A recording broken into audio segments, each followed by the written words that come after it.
One of the most interesting features of Islam is that the less you study it, the more you apparently know about it.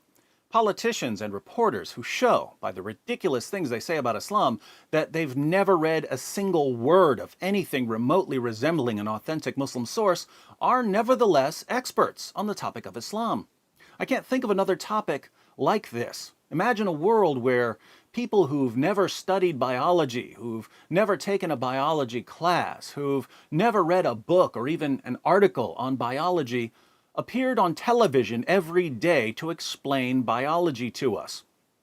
That would be a strange world indeed.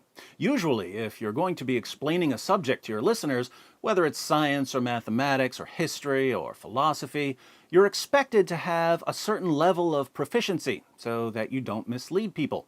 But when we get to Islam, the less you've studied it, the more you're expected to explain it for others. Take Ramadan, for instance. I've spent years studying Islam's most trusted sources. So when Ramadan was starting, as politicians and reporters were busy telling us that Ramadan is a month of peace, charity, and personal reflection, I warned everyone about the imminent Ramadan Bombathon. Now, we're not even halfway through Islam's deadliest month, but if you have the slightest respect for the scientific method, you have to agree that my hypothesis has been overwhelmingly confirmed. We've seen bombings and terrorist attacks across the Muslim world and even outside the Muslim world.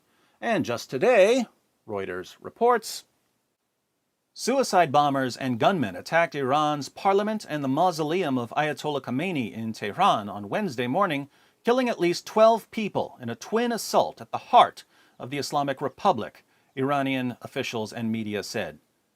Islamic State claimed responsibility and released a video purporting to show gunmen inside the parliament building and one body, apparently dead, on the floor. Attackers dressed as women burst through Parliament's main entrance in central Tehran, Deputy Interior Minister Mohammad Hossein Zolfagari said, according to the semi-official Tasnim news agency. One of them detonated a suicide vest in the parliament, he said. About 5 hours after the first reports, Iranian media said 4 people who had attacked Parliament were dead and the incident was over.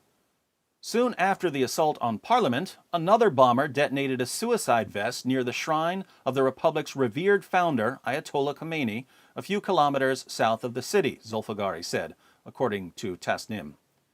A second attacker was shot dead, he said. The shrine is a main destination for tourists and religious pilgrims. The terrorists had explosives strapped to them and suddenly entered the shrine and started to shoot around, said the shrine's overseer, Muhammad Ali Ansari.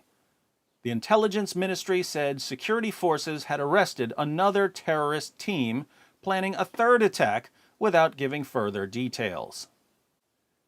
This is the point when we're all supposed to recall that fighting is forbidden during the month of Ramadan, which means that the jihadis who are launching these attacks every single day aren't real Muslims. That's what our leaders and our journalists tell us. There's just one small problem with their claim that Ramadan is a month of peace and tolerance. His name is Muhammad. Sahih Muslim 2604. It was narrated from Ibn Abbas that the Messenger of Allah set out during Ramadan to conquer Mecca. During Ramadan? Is this a misprint? We need a second opinion. Sahih al-Bukhari, 4276. Narrated Ibn Abbas, the Prophet left Al-Madinah for Mecca in the company of 10,000 Muslim warriors in the month of Ramadan. When did Muhammad decide to conquer Mecca? During the holy month of Ramadan.